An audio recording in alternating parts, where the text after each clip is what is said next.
The next page, which is going to be page 35,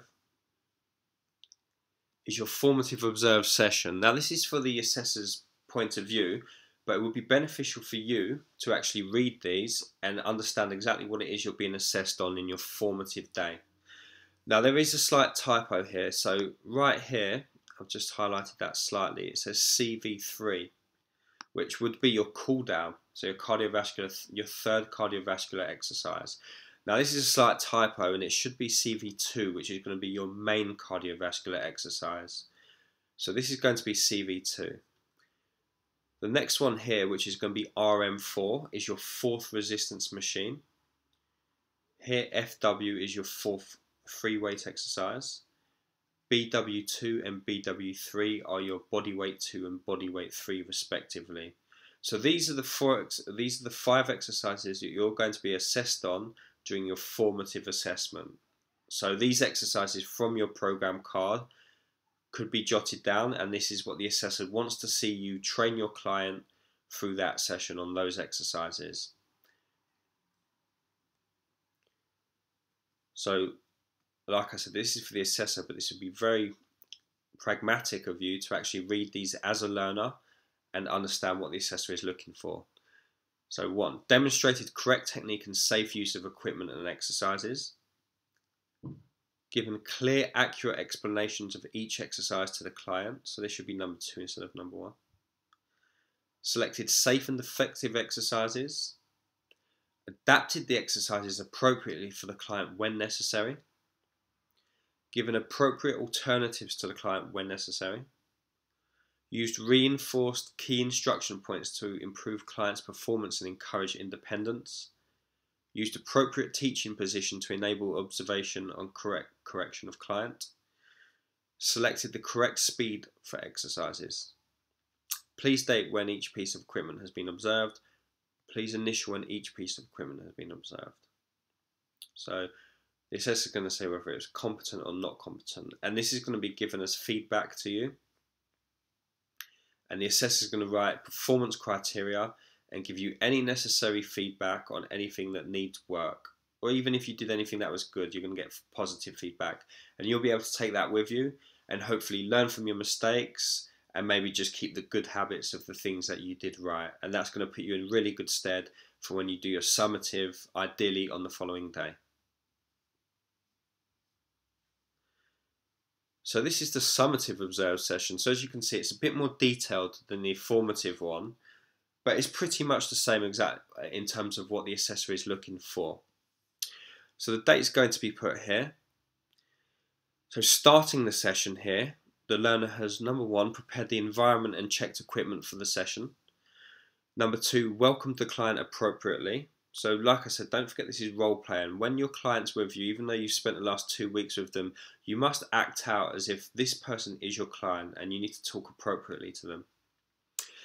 Explained all necessary health and safety information. Carried out verbal screening and PAR-Q, giving appropriate advice to client based on prior information. Outline the purpose and the structure of the session. So rather than you just getting the client to jump into a session, you must explain what the purpose of that session is. I know if I were to be trained by somebody, I would want to know exactly why I'm doing these exercises. So explaining why that is going to be paramount for the client and the trainer as well in terms of feedback. Number 6, presented a positive image of self and organisation to the client. Delivering the session. Now this is a checklist here. So this is essentially every other exercise that wasn't done in your formative the previous day. These greyed out boxes must be ticked in every single one, otherwise it's refer. So if there is any cross there, then essentially that was a referral of the practical session and it will need to be retaken. So number 1, demonstrated correct technique and safe use of equipment and exercises. So this is level 2 when we talk about health and safety, which is paramount, and these things are going to be the most important. So if there are any crosses, then that's going to be a fail. 2, giving clear, accurate explanations of each exercise to the client. 3, selected safe and effective exercises. Again, that's one of the dark greyed out areas. 4, use supportive and motivational behaviour with the client. 5, communicated with clients clearly and accurately, providing feedback and instructing points which are timely, clear and motivational. 6, adapted the exercises appropriately for the client when necessary. 7, given appropriate alternatives to the client when necessary. 8, monitored intensity appropriately for the component and client. 9, used reinforced key instruction points to improve client's performance and encourage independence. 10, used appropriate teaching position to enable observation correction of client. 11, gained feedback from the client to check understanding of their performance. 12, which is a dark greyed out area, demonstrated safe and effective lifting and passing techniques appropriate to each exercise. So again, this goes in with health and safety, and again, if there are any crosses there, that's a refer. 13, manage the timings of the session effectively. 14, selected the correct speed for the exercises, so you may be talking about tempo of the exercises, and again, it's a dark greyed out area, and that's going to be absolutely vital in terms of the health and safety of the client. 15, established an effective working relationship with the client.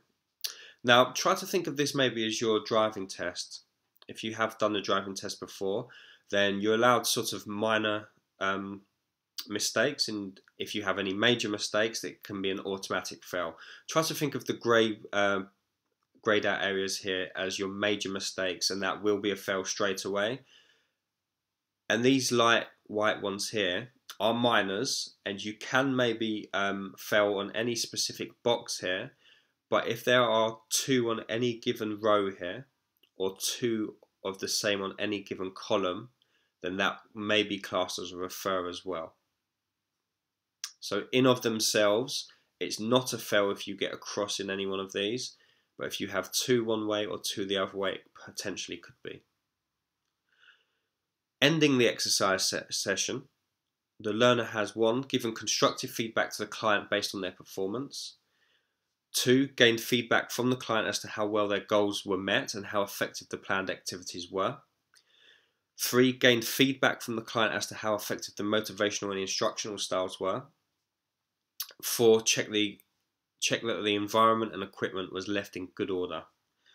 So result delete as appropriate, competent or not competent, and that's what the assessor is going to give to you here.